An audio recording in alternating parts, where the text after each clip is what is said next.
मान्य सभी पत्रकार यूट्यूबर साथियों को मेरा सप्रेम नमस्कार। मैं बंटी अलेक्जेंडर, नागपुर शहर राष्ट्रवादी कांग्रेस पार्टी शरद पवार झोपड़पट्टी मोर्चा का नागपुर शहर का अध्यक्ष हूँ।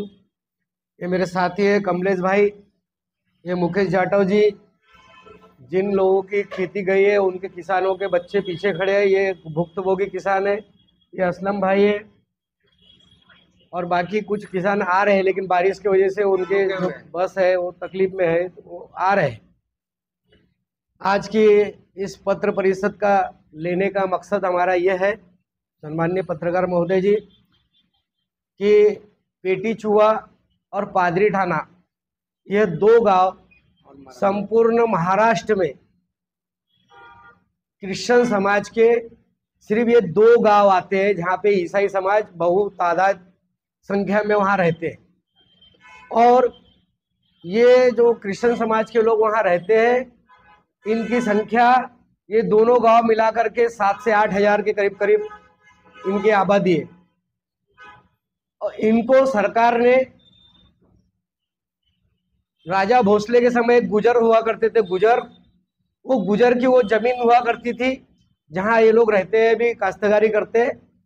वो गुजर ने इनको वो जमीनें, इनके दादा परदादाओं को जमीनें जब वो करते थे, उपज लेते थे, तो उस समय सरकार ने कूड़ कायदा करके लाया आजादी के बाद। उस कूड़ कायदे के अंतर्गत गुजर साहब ने क्या किए कि वो सरकार को उन्होंने निवेदन किया कि जितने लोग हमारे इधर काश्तकारी करते हैं, जमीन जोतते हैं, ये सारे मजदूर वर्गों को, ये किसानों को ये जमीन उनके नाम से कर दी जाए कूड़ कायदे के अंतर्गत।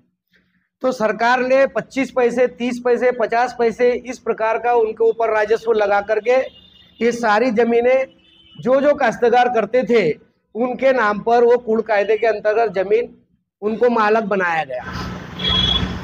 ये जो प्रकरण आपने लिया है इसमें 1200 एकड़ का उल्लेख है, तो 1200 एकड़ में कितने काश्तकार होना चाहिए? 700 से 1200 के 1100 के करीब करीब परिवार है इनका। और कितने दिन से है ये काश्तकार? ये 1957 से 1958 के बीच में काश्तकार के 7-12 इनके बने, ये मालक बने, सरकार ने इनको मालक बनाया और तब से इनकी खेती चलते आ रही है। आज इस तीसरी चौथी पीढ़ी खड़ी है। तो इसका वायदा भी आता होगा? हाँ, जमीन का जमीन का वायदा शासन को पूरी तरीके से जाता है, जाता है। जो इनके पास उसके पुरावे होना चाहिए। लाल वाली बुक है इनके पास में वायदे की। तहसीलदार ने जब कोई नोटिस या सुनावनी या ऐसा कुछ जब प्रकरण लिया तो क्या आपको इस बारे में कोई इत्तला दी गई थी? नहीं, ये सीमा वैद्य ने जब नायब तहसीलदार के पास में अपील दाखिल करी, ये पूरे 1200 इनको वापस मिलना चाहिए एकड़ जमीन, तो नायब तहसीलदार ने इतनी अच्छी चतुराई करी कि उन्होंने हमारे काश्तकारों को और हमको किसी प्रकार का नोटिस ही नहीं दिया।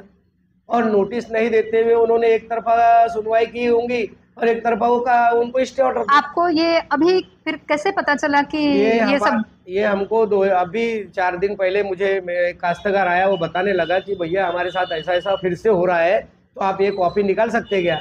तो मैं और फ्रैंकी पॉल हम लोग उमरेड गए और उमरेड जाकर के संबंधित दस्तावेज हमने वहाँ से निकाला। इस बारे में आपने तहसीलदार से मुलाकात की? तहसीलदार से हमने मुलाकात की, करने गए, तहसीलदार साहब नहीं थे तो हमने कलेक्टर साहब को दिया।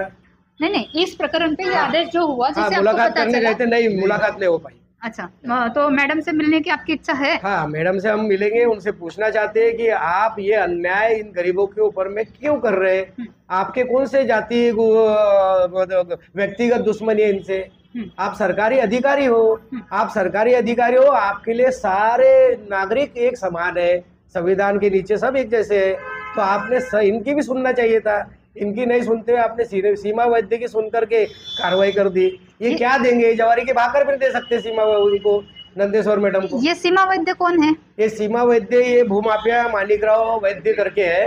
पूरे नागपुर शहर में इनकी कम से कम मुझे लगता है 4 से 5 हजार एकड़ जमीन इनकी है नागपुर शहर में। तो ये उनकी मिसेस है। इनका क्या क्या बिजनेस है? इनका बिजनेस यही वाला जमीन का ही बिजनेस है पूरा नागपुर शहर में। आज समझ लो अगर राजाशाही होती थी, राजाशाही का अगर राज्य होता था तो मुझे लगता है इनका भी नागपुर में एक राज्य होता था, क्योंकि 500 एकड़ के ऊपर में, 4000 एकड़ के ऊपर में इनका जमीन है। इसका कोई डाटा वगैरह कुछ है? लेकिन ये जो हमारे पास डाटा ये है, लेकिन बाकी और जो डाटा है वो हमको निकालना पड़ेगा। अच्छा, मतलब आपके जानकारी में सीमा वैद्य के पास 700-800 एकड़ जमीन होना चाहिए है। और 700 नहीं, 4000 एकड़ जमीन है। कितना परिवार होगा, परिवार ये के परिवार सदस्य? में एक मिसेस है, यानी मानिकराव वैद्य की मिसेस, उनकी लड़की स्नेहा, उनका जवाई, बस 3 लोग। बस 3 लोग। 3 लोगों में 3 लोगों में इतनी 4000 एकड़ जमीन। हाँ, ये मानिकराव वैद्य जी ने करके गए सब मानिकराव वैद्य। ये एक छोटे से इंजीनियर थे, काय में, कौन से डिपार्टमेंट में? पुराडी पावर हाउस में, ओके। और इंजीनियर थे, छोटे इंजीनियर थे। इनका पगार उस जमाने में मुश्किल कब रिटायर हुए होंगे? ये हो गए रिटायर होकर के इनको 25-30 साल हो गए करीब। और उनके मरने को कितने साल हो गए होंगे? मरने को अभी ज्यादा 5-6 साल हो गए। 5। लोकसभा चुनाव के बाद ही गुजरे हो, लोकसभा चुनाव लड़े ना वो। तो अभी उनके जगह पे, मतलब उनके जाने के बाद में उनके वाइफ उनका काम देखते उनकी हैं? वाइफ, उनकी लड़की और उनका जवाई, तीनों। तीनों। इनका कोई कार्यालय वगैरह कुछ? कार्यालय त्रिमूर्ति नगर जो है, त्रिकोणी पार्क, वहाँ उनका घर है।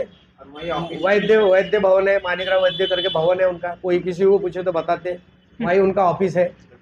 और लड़की जवाई किसी पार्टी से कनेक्शन है इनका? हाँ, ये भारतीय जनता पार्टी के भूतपूर्व नागपुर ग्रामीण के अध्यक्ष थे। जब मैंने केस डाला था तब ये अध्यक्ष थे। और मैं तो गडकरी साहब का सम्मान करना चाहूंगा कि मैंने गडकरी साहब के पास जब ये विषय लेके गया, उन्होंने सिर्फ 2 मिनट के अंदर में उनका इस्तीफा लिया।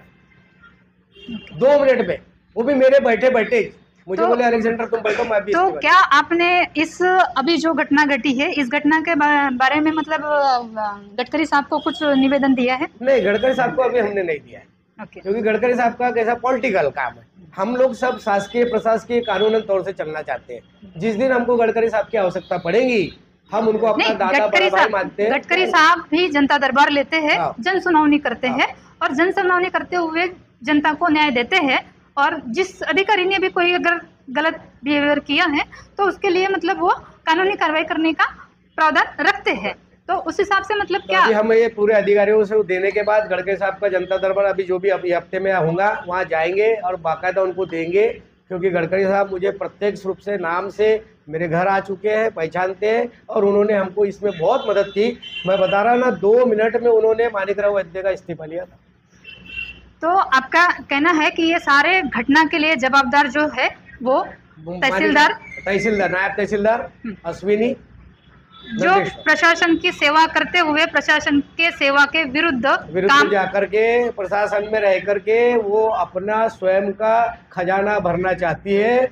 और ये खजाना भरते भरते शायद मुझे लगता है ये जब अपनी रिटायरमेंट की उम्र आएगी, मुझे लगता है इसके पास भी मतलब सीबीआई की दाढ़ मारनी पड़ेगी, इतनी करोड़ों की संपत्ति इसकी जमा हो जाएगी। तो इनका वास्तव्य आपके उमरेड तहसील में है, नागपुर में है? उमरेड में बेला करके सर्कल है वहाँ पे, जैसा पेटीचुआ सर्कल है, बेला सर्कल है, कुई सर्कल है, ऐसा उमरेड तहसील के अंदर सर्कल है। तो ये बेला सर्कल की ये नायब तहसीलदार। नहीं, रहना मुझे नहीं पता इनका एड्रेस। आपने अभी निवेदन दी, मतलब कितना दिन हुआ? ये 4 दिन हुआ। जिस दिन हमने वहाँ से लाया उसी दिन सेम डे हमने बना के दिया, और हमने मैडम को निवेदन दिए, बोला कि आप मुझे ये कब दोगे पत्र, आप सरकारी पत्र वहाँ कब भेजोगे। तो अलेक्जेंडर बोले आपको कम से कम 7 दिन लगेगा। शासकीय तौर से जाता है पोस्ट वोस्ट के माध्यम से। तहसीलदार ने अगर महसूल विभाग के नियमों के विरुद्ध कामकाज किया है अपने आर्थिक फायदे के लिए, तो क्या उनके विरुद्ध में आपने पुलिस में शिकायत करने की इच्छा रखते हैं?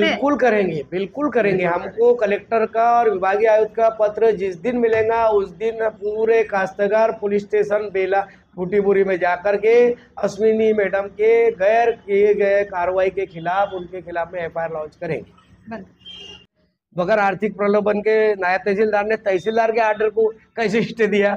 एक तो इनका कहीं ना कहीं आर्थिक लेन देन हुआ है, और हमारा आरोप है सीधा अश्विनी, नायब तहसीलदार अश्विनी नंदेश्वर, इन्होंने आर्थिक रूप से अपना फायदा उठाकर मानिकराव वैद्य के मिसेस को ये स्टे ऑर्डर दिया है।